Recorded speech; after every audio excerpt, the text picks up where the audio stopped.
His latest accident was he completely thrashed open his forehead. The vet had to come out and give stitches. He had, I think the vet said it was like 12. Mike had to come out and help me get him out of him because after his accident, he's completely head shy. He will not let anybody touch his head. He has always had an issue with everything but food in his mouth. So bits or wormers, I have to sit there and fight with him to get his head down because he just knows he'll just lift it up so I can't reach him. All right, so Ike is a little head shy because he bashed his head so hard. Vet had to come out, put stitches in and everything else, and he figured every time somebody went to touch him after that, he was going to get hurt. So on the head shy horses, what I do is I'll just start petting him here on the neck, and I'll come to his nose a little bit, and I'll come to his neck, and I'll come to his nose. And you can do this without a halter or with a halter, it doesn't really matter. Right here, good. And then right up, right here. Here we go. So I'm going to stay here with him for a second. Good boy. Let him, relax. I'm not going to back away from him. If I back away from him or take the pressure off him, then that's going to mean for him to throw his head or be, more head shy. Good boy. I was wondering if he's going to be head shy there for a second. I said, oh, man, you got to do something. Good boy. Good. Then I'm going to pet him here. Good. Now, when you're working with a head shy horse, be careful. I'm always going to have my hand right here because I've had them before throw their heads into my face, and that 40-pound bone breaking your nose hurts or knocking your teeth out. Good boy. Good. Good, right? So I'll pet him on the neck, then I'll pet him on the nose. Then I'll pet him on the neck, then I'll pet him on the nose, and then the neck, and then the nose. And I'll keep going like this until he's comfortable. Then all of a sudden I'm going to go like this. I'm going to go over his ears just as fast as I can.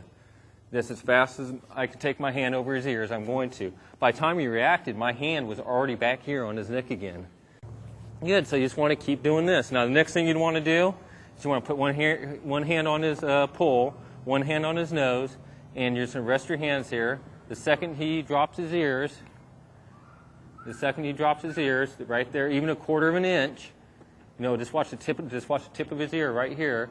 The second he drops it, even a quarter of an inch, take your hands off.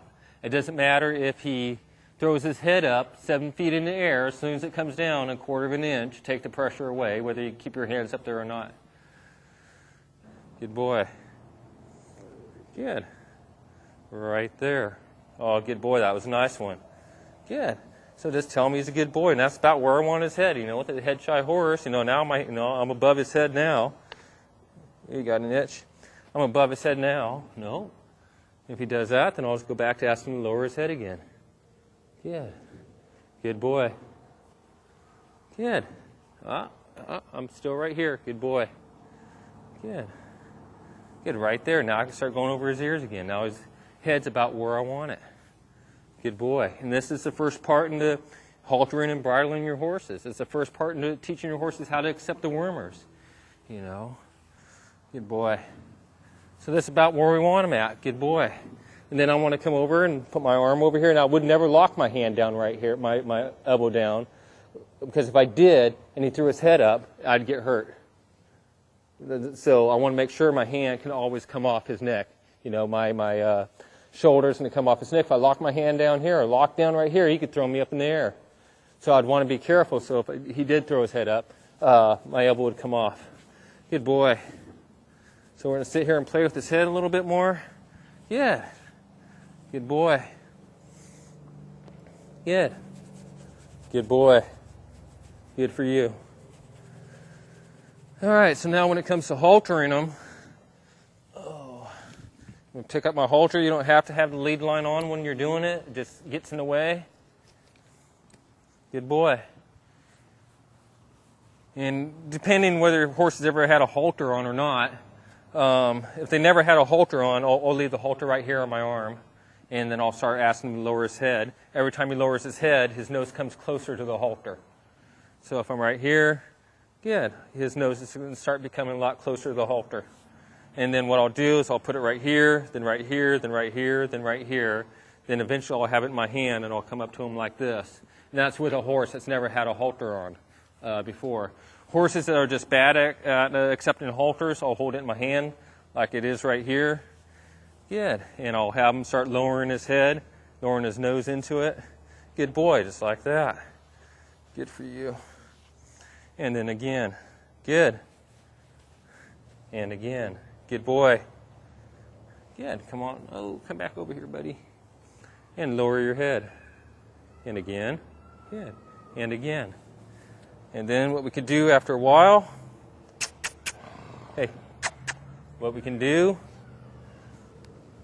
and eventually I could hold the halter like this. I could put a little bit of pressure right there, like we've been teaching him how to drop his head, and we can start to teach him how to drop his nose into the halter. Good boy.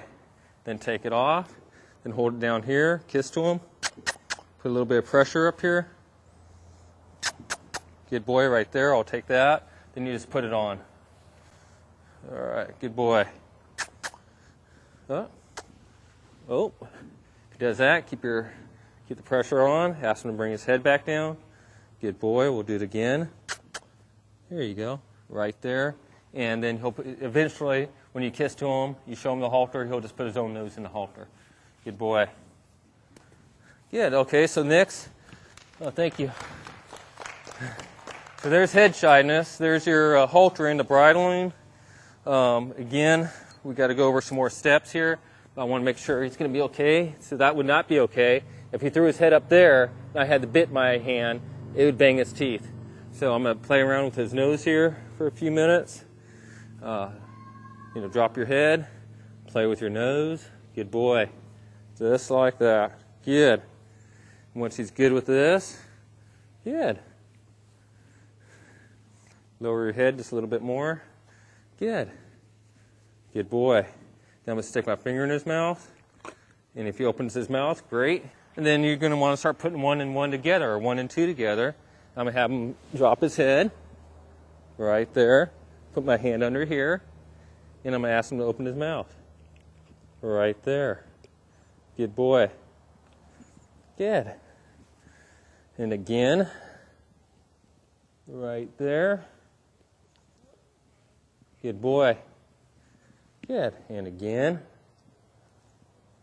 Right there. Good boy. Good. And good boy. Okay, so next, after he's good with that, then we're going to start putting the rope around his head. We're going to lower the rope just like we do the bridle. And I'm going to get ready to bridle him. Come on. You got to open your mouth. There we go. There's the bridle in. This ear, the bridle is now on. And the reason we go to the rope is because if I bang his teeth, it's not going to hurt him. I don't have to worry about hurting him. Then we'll go ahead and take it out. Good boy. When I put a bridle on a head shy horse the first time, I'll always make sure the bridle is bigger than what it's going to actually fit the horse. That way it's easier to put on, and I'm not sitting there trying to get an ear in, or I'm not sitting there trying to pulling on him or putting pressure on his mouth. Come here. Oh, all right. Good boy. Good. You're just fine. Good boy. So I'm going to come down here. Whoops. There you go. Oh, what a good boy. And then I'll come over right here. I'm going to gently open his mouth. Slide the bit in. This ear, and the bridle is now on.